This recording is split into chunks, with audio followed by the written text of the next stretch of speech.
Guys, आज के lecture में हम पढ़ेंगे स्कोप ऑफ एनवायरनमेंट और सेगमेंट्स ऑफ एनवायरनमेंट, या हम इसको डोमेन्स ऑफ एनवायरनमेंट भी कह सकते हैं।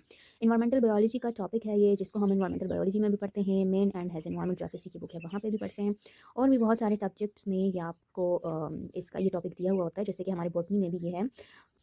तो स्कोप ऑफ एनवायरनमेंट या जो सेगमेंट्स ऑफ एनवायरनमेंट्स है, हमारे पास 4 सेगमेंट्स हैं, जिसमें फर्स्ट वन है एटमॉस्फेयर, सेकंड वन है लिथोस्फेयर, थर्ड वन है हाइड्रोस्फेयर एंड फोर्थ वन है biosphere.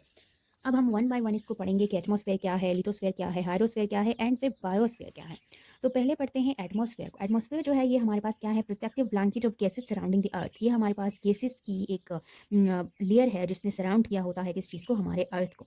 It sustains life on the earth. अब ये लाइफ को किस तरह से सस्टेन करती है, क्योंकि हमें ऑक्सीजन चाहिए। तो ऑक्सीजन क्या है, सांस लेने के लिए हमें ऑक्सीजन चाहिए, वो क्या है, वो गैस है।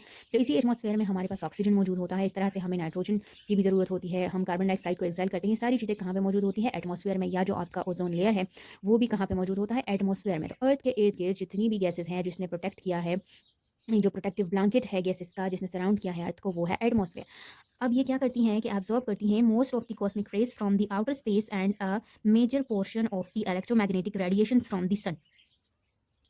जितनी भी हार्मफुल रेजेस होती हैं तो वो अर्थ पे आने से पहले ही उसको ये एटमॉस्फेयर क्या करता है, उसको एब्जॉर्ब कर लेता है कि वो अर्थ पे पहुंच ही ना सके। जो सन से रेडिएट होती हैं वो सारी रेजेस कौन एब्जॉर्ब कर लेता है, एटमॉस्फेयर एब्जॉर्ब कर लेता है।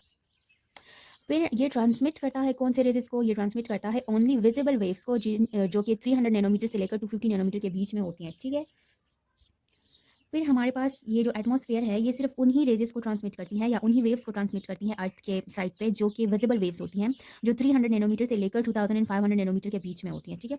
बाकी ये फिल्टर आउट करती है जो रेजेस हार्मफुल होती है, जैसे कि अल्ट्रा वायलेट वेव्स है जो बिलो 300 नैनोमीटर होते हैं ना, उनको ये क्या करते हैं, फिल्टर आउट करते हैं। अगर वो ज़मीन पर पहुंच जाए तो वो क्या करेंगे, वो टिश्यूज़ को डैमेज करेंगे। तो उन टिश्यूज़ को, tissue damaging ultra violet waves जो हैं, उनको ये एटमॉस्फेयर क्या करता है, फिल्टर आउट कर लेता है। एटमॉस्फेयर में कौन कौन सी गैसेस प्रेजेंट होती हैं, नाइट्रोजन है, ऑक्सीजन है, आर्गोन है, कार्बन डाइऑक्साइड है और कुछ और भी ट्रेस गैसेस एटमॉस्फेयर में मौजूद होती हैं। इसके बाद है हमारे पास हाइड्रोस्फेयर। हाइड्रो का मतलब होता है वाटर स्फीयर, यानी कि ये ऐसी जगह है जहाँ पे वाटर मौजूद होगा। All types of water resources, ocean, seas, lakes, rivers, streams, reservoirs, ground water, glaciers and polar ice के भी सारी क्या है, ये हाइड्रोस्फीयर का हिस्सा है, ठीक है। तो हमारे पास 71% जो हम, अगर हम पूरे अर्थ का एक परसेंटेज देखते हैं कि कितना पानी है उस पर, कितना लैंड है, तो 71% हमारे पास अर्थ पे वाटर मौजूद है और 29% जो है वो लैंड है, ठीक है, अर्थ पे। अब 71% का मतलब ये है कि हमारे अर्थ पे जो ड्राई लैंड है उससे ज़्यादा वाटर मौजूद है। उस 71% वाटर में फिर 97% जो वाटर है, अर्थ वाटर सप्लाई है, वो ओशियंस है, ठीक है। वो साल्टी वाटर है जो कि हमारे यूज़ के काबिल नहीं होता, ठीक है, कि हम उसको डेली यूज़ कर सकें। तो 97% जो वाटर है उस 71% में, वो क्या है, वो है ओशियनिक वाटर या जो साल्टी वाटर है। और सिर्फ 2% वाटर 2% वाटर ऐसा है जो लॉक्ड है पोलर आइसकेप में, यानी बर्फ़ वगैरह में जो पहाड़ होते हैं, बर्फीले पहाड़ होते हैं, ग्लेशियर्स हैं, वहाँ पे वो लॉक है। सिर्फ 1% वाटर ऐसा है जो हमें अवेलेबल होता है एज फ्रेश वाटर। अब फ्रेश वाटर मीन्स कि जो साल्टी नहीं होता, ठीक है। तो ये जो है इस फ्रेश वाटर में फिर कुछ सरफेस वाटर है, जैसे रिवर्स हो गए, लेक्स हो गए, स्ट्रीम्स हो गए, और सेकंड इसमें ग्राउंड वाटर है। यानी एक हो गया सरफेस वाटर, दूसरा है ग्राउंड वाटर। ग्राउंड वाटर जो हम नीचे से, ज़मीन के नीचे से निकालते हैं, जो हम, हमारा टेप वाटर है, ठीक है। अब ये ग्राउंड वाटर जो है ये फिट होता है फॉर ह्यूमन कंजम्पशन, ये ग्राउंड वाटर, और समहाउ हम सरफेस वाटर को भी थोड़ा बहुत यूज़ करते हैं, ठीक है। तो वो जो हमने कहा कि हमारे पास अर्थ पे 71% वाटर है, उसमें 97% चला गया ओशियंस, वो ओशियनिक वाटर है, 2% वो ग्लेशियर्स के फॉर्म में लोग थे, सिर्फ 1% वाटर क्या है, हमारे डेली यूज़ के काबिल है हमारे पास लिथोस्फेयर। अब लिथोस्फेयर में हमारे पास सॉलिड, ये जो outer mental of solid earth है वो आ जाता है, ठीक है। तो मेंटल क्या होता है, मेंटल एक्चुअली कोई भी चीज़ जो कि किसी दूसरे चीज़ को कवर करता हो, कंसील करता हो, उसको हम मेंटल कहते हैं। तो ये जो लिथोस्फेयर है ये आउटर मेंटल है, यानी अर्थ के ऊपर सरफेस पे एक ऐसी चीज़ है जो कि सॉलिड फॉर्म में है, जिसने अर्थ को कवर किया है।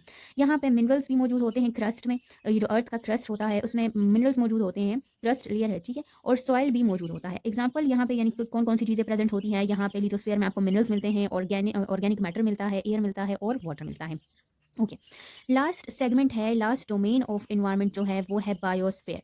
अब बायोस्फेयर वो जगह जहाँ पे लाइफ एग्जिस्ट करती हो, जहाँ पे लाइफ पॉसिबल हो, उसको हम कहते हैं biosphere, domain of life. Living organism interact with the environment with atmosphere, hydrosphere and lithosphere. यानी एटमॉस्फेयर, हाइड्रोस्फेयर, लिथोस्फेयर जहाँ पे तीनों मिलते हैं। एटमॉस्फेयर मीन जहाँ पे आपको ऑक्सीजन अवेलेबल है, हाइड्रोस्फेयर मीन जहाँ पे आपको वाटर अवेलेबल है। यानी ना तो आप सिर्फ एटमॉस्फेयर में रह सकते हैं जहाँ पे सिर्फ गैसेस हो, लेकिन आपके पास ज़मीन ना हो, आपके पास पानी ना हो, तो गैसेस में भी आप नहीं रह सकते। ना ही आप पानी में रह सकते हो जहाँ पे आपके पास एयर अवेलेबल ना हो, सॉइल अवेलेबल ना हो, और ना ही आप सिर्फ सॉइल में या अर्थ के सर्फेस पे, सॉलिड सर्फेस पे रह सकते हो कि अगर आपके पास पानी और ऑक्सीजन या गैसेस वगैरह नहीं है।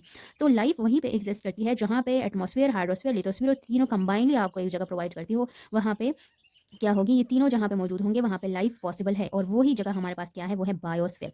ये जोन ऑफ लाइफ है ऑन अर्थ। यहाँ पे सॉइल भी होता है, वाटर भी होता है, एयर भी होता है।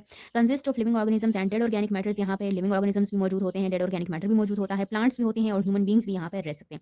अब इस डायग्राम में देखिए, लेट्स सपोज ये है एटमॉस्फेयर, ये है हाइड्रोस्फीयर, ये है लिथोस्फीयर। तीनों चीज़ें हो गई। अब यहाँ पे जिस ये जो ब्लू कलर का है, जहाँ पे ये तीनों मिलते हैं उसी को हम कहते हैं बायोस्फीयर। यानी ये वो जगह है जहाँ पे लाइफ एग्जिस्ट कर सकती है, जहाँ पे कोई भी लिविंग थिंग रह सकता है। ना सिर्फ हाइड्रोस्फीयर से काम चल सकता है, ना एटमॉस्फेयर से, ना ही लिथोस्फीयर से। ये तीनों जहाँ पे मिलेंगे, तीनों चीज़ें जहाँ अवेलेबल होंगी, वहीं पे लाइफ एग्जिस्ट कर सकती है। तो ये था हमारा आज का लेक्चर। अगर आपको समझ आ गया है तो please like and subscribe to our channel. Thanks for watching.